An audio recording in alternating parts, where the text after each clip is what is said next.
जय श्री राम भक्तों स्वागत है आपका हमारा चैनल देववाणी में। भक्तों, आपको हमारी कथाएं कैसी लगती हैं हमें कमेंट करके ज़रूर बताएं। भक्तों, हमारी कथाओं को लाइक अधिक से अधिक करें, इन्हें शेयर करें और हमारे चैनल को अधिक से अधिक सब्सक्राइब करें।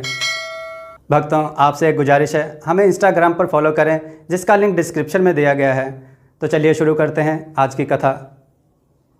जय श्री राम भक्तों, सवालों की श्रृंखला में आप सबका स्वागत है। आज का प्रश्न है, श्री जगन्नाथ मंदिर किस राज्य में स्थित है? अपने उत्तर वीडियो में कमेंट करके अवश्य दें। चलिए आज की कथा श्रवण करते हैं। आज की कथा है साधु और भक्तों की टोली तथा आत्माएं। आइए कथा श्रवण करें। बहुत समय पहले की बात है। खजरी गांव के 8-10 लोगों की एक मंडली दर्शन हेतु एक काली मंदिर में गई थी। काली का यह मंदिर एक जंगल में था, पर आसपास में बहुत सी दुकानें, धर्मशालाएं आदि भी थे। कच्ची पक्की सड़कें भी बनी हुई थीं, पर घने उगे जंगली पेड़ पौधे इसे जंगल होने का भान कराते थे। यह काली मंदिर बहुत ही जगता स्थान पर माना जाता था। यहाँ हर समय भक्तों की भीड़ लगी रहती थी, पर मंदिर के अंदर जाने का समय सुबह 8 बजे से लेकर रात के 8 बजे तक ही था। भक्तों की उमड़ती भीड़ को देखते हुए मंदिर के मुख्य दरवाजे के अलावा एक और दरवाजा खोल दिया गया था, ताकि भक्तजन मुख्य दरवाजे से दर्शन के लिए प्रवेश करें और दूसरे दरवाजे से निकल जाएं। खजरी गांव की मंडली शाम को 6 बजे दर्शन के लिए मंदिर में पहुंची और दर्शन करने के बाद मंदिर के आसपास घूमकर वहां लगे मेले का आनंद लेने लगी। मेले में घूमते घामते यह मंडली अपने निर्भयपन का परिचय देते हुए जंगल में थोड़ा दूर निकल गई। रात होने लगी थी। मंडली का कोई व्यक्ति कहता कि अब वापस चलते हैं, कल दिन में घूम लेंगे। पर कोई कहता, डर रहे हो क्या? इतने लोग हैं, थोड़ा और अंदर चलते हैं, फिर वापस आ जाएंगे। ऐसा करते करते यह मंडली उस जंगल में काफी अंदर चली गई। रात के अंधेरे में अब मंडली को रास्ता भी नहीं सूझ रहा था और ना ही मंदिर के आसपास जलती कोई रोशनी ही दिख रही थी। अब मंडली यह समझ नहीं पा रही थी कि किस ओर चले। खैर, मंडली के एक व्यक्ति ने अपनी जेब से माचिस निकाली और झोले में रखे कुछ कागजों को जलाकर रोशनी कर दी। रोशनी में उस मंडली ने जो कुछ देखा वह बहुत ही भयावह था। आसपास कुछ नरकंकाल भी नजर आ रहे थे और पेड़ों पर कुछ अजीब तरह के डरावने जीव जंतु इस मंडली को घूरते नजर आ रहे थे। अब तो इस मंडली के सभी लोग पूरी तरह से चुप थे। कोई कुछ बोलने की हिम्मत नहीं कर पा रहा था, पर हाँ, वे लोग धीरे धीरे एक दूसरे के काफी करीब आकर चिपक गए थे। फिर किसी ने थोड़ी हिम्मत करके कागज की बुझती आग पर वहीं पड़े हुए सूखे पत्ते, घास फूस डाला और फिर आग तेज हो गई। मंडली ने मन ही मन निश्चय किया कि अभी कहीं भी जाना खतरे से खाली नहीं है, क्योंकि वे लोग रास्ता ही भूल गए थे और उन्हें समझ में नहीं आ रहा था कि किस ओर जाएं। अतः उन लोगों ने फुसफुसाकर यह निर्णय लिया कि आज की रात कैसे भी करके यहीं गुजारेंगे और सुबह होते ही यहाँ से निकल जाएंगे। चूंकि ये लोग गांव से थे और इन लोगों का भूत प्रेतों से कई बार पाला पड़ा था, इसलिए थोड़े डरे हुए तो थे, पर इतना भी नहीं कि ये डरकर चिल्लाने लगे या भागना शुरू कर दें। इस मंडली ने हिम्मत दिखाई और धीरे धीरे करके आग को और तेज करने लगे, क्योंकि अब इस मंडली को लगने लगा था कि जरूर यहाँ कुछ बुरी आत्माएं हैं और वे इस मंडली को अपनी चपेट में लेना चाहती हैं। पर वहां की आबो हवा देखकर यह गवैया मंडली पूरी तरह से डर गई थी और अंदर से पसीने पसीने भी हो गई थी, पर इस डर को चेहरे पर नहीं लाना चाहती थी, क्योंकि इनको पता था कि डरे तो मरे और डरे हुए लोगों पर यह बुरी आत्माएं और भी असर करती हैं। मंडली के कुछ लोग एक दूसरे का हाथ कसकर पकड़ लिए थे और पूरी तरह से सतर्क थे। कुछ लोगों ने हनुमान चालीसा आदि पढ़ना और हनुमान जी को गोहराना भी शुरू कर दिया था, तो कुछ लोग उस जंगल की काली माता की दुहाई दे रहे थे। अचानक एक भयानक आत्मा उनके सामने प्रकट हो गई और रौद्र रूप में अट्टहास करने लगी। उस समय का माहौल और भी भयानक हो गया। अब इस मंडली के पसीने चेहरे पर भी दिखने शुरू हो गए। चेहरे लाल होने शुरू हो गए थे और ये लोग और कसकर एक दूसरे के करीब आ गए थे। अभी वह रौद्र आत्मा अट्टहास करके पूरे वातावरण को और भी भयानक बना रही थी, तभी वहां कुछ और आत्माएं आ गईं।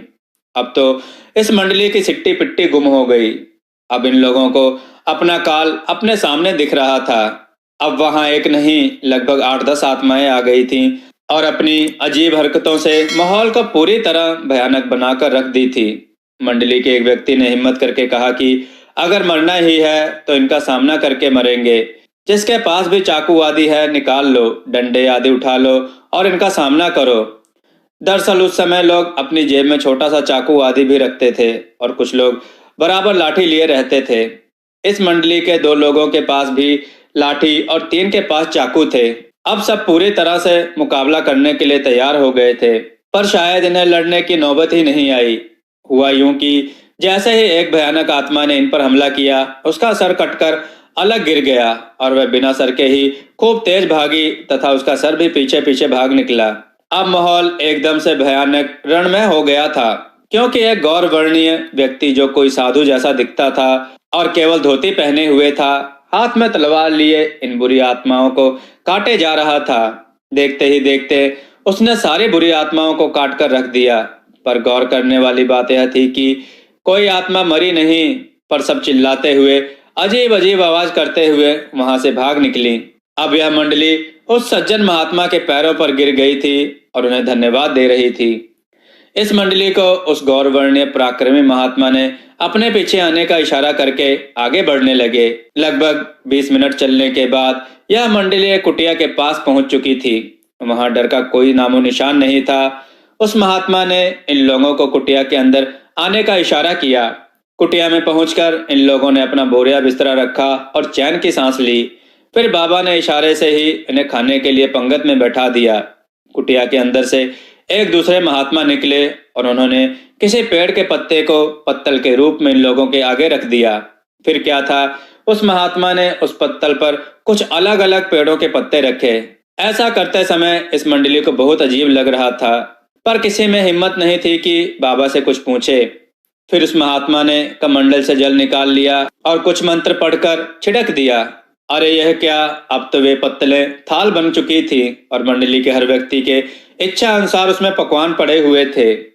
फिर बाबा का इशारा मिलते ही बिना कोई प्रश्न किए यह मंडली जीमने लगी।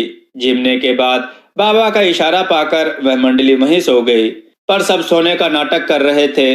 नींद किसी के भी आंख में नहीं थी। इस कुटिया में दूर दूर तक डर नहीं था, पर बाबा के कारनामे देखकर वे लोग हतप्रभ थे और सोच रहे थे कि सुबह बाबा से इस बारे में जानकारी लेंगे। सुबह जब सूर्य की किरणें इस मंडली के चेहरे पर पड़ी तो इनकी नींद खुली। मंडली का हर व्यक्ति बहुत ही आश्चर्य में था, क्योंकि वहां ना कोई कुटिया थी और ना ही रात वाले बाबा ही थे, और ये लोग भी नीचे वैसे ही घास फूस पर सोए हुए थे। अब इनको समझ में नहीं आ रहा था कि वह कुटिया और बाबा कहाँ गए। खैर, अब इन लोगों के पास कोई चारा नहीं था।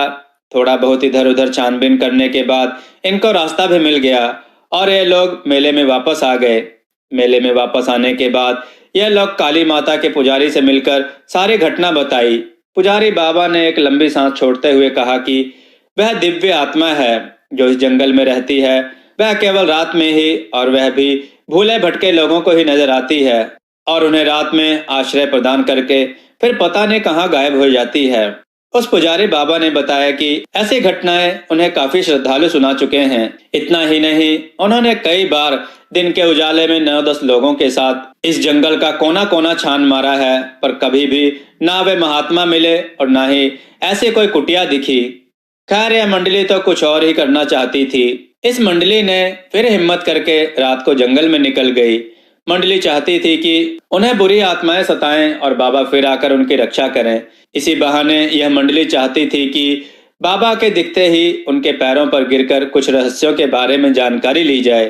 बाबा से हाथ जोड़कर प्रार्थना किया जाए कि वे कुछ अनसुलझे प्रश्नों का उत्तर दें। पर यह क्या, अभी ये लोग जंगल में कुछ ही दूर आगे बढ़े थे कि जो बाबा रात को पत्तल लाकर रख रहे थे वे दिख गए और बोले, तुम लोगों के मन मस्तिष्क में क्या चल रहा है मुझे पता है, पर ऐसी भूल मत करो। कुछ चीजों को रहस्य ही रहने दो। और सबसे अहम बात, हम और हमारे वे गुरुजी इस जंगल में इसी माता के दर्शन के लिए आए थे, पर रात को जंगल में कुछ डाकुओं ने हमारी हत्या कर दी थी।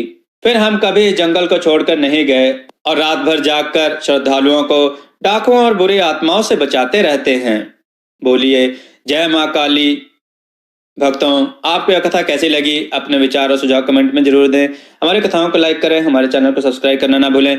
हमारी कथाओं को शेयर जरूर करें, जिससे लोगों को अच्छा ज्ञान प्राप्त हो। दोस्तों, आजकल आप हमारी कथाओं को इतना लाइक नहीं कर रहे हैं, आपके व्यू बहुत कम आ रहे हैं। कृपया इसे लाइक करें, इसको शेयर भी करें, जिससे लोगों को अच्छा ज्ञान प्राप्त हो। जय श्री राम भक्तों।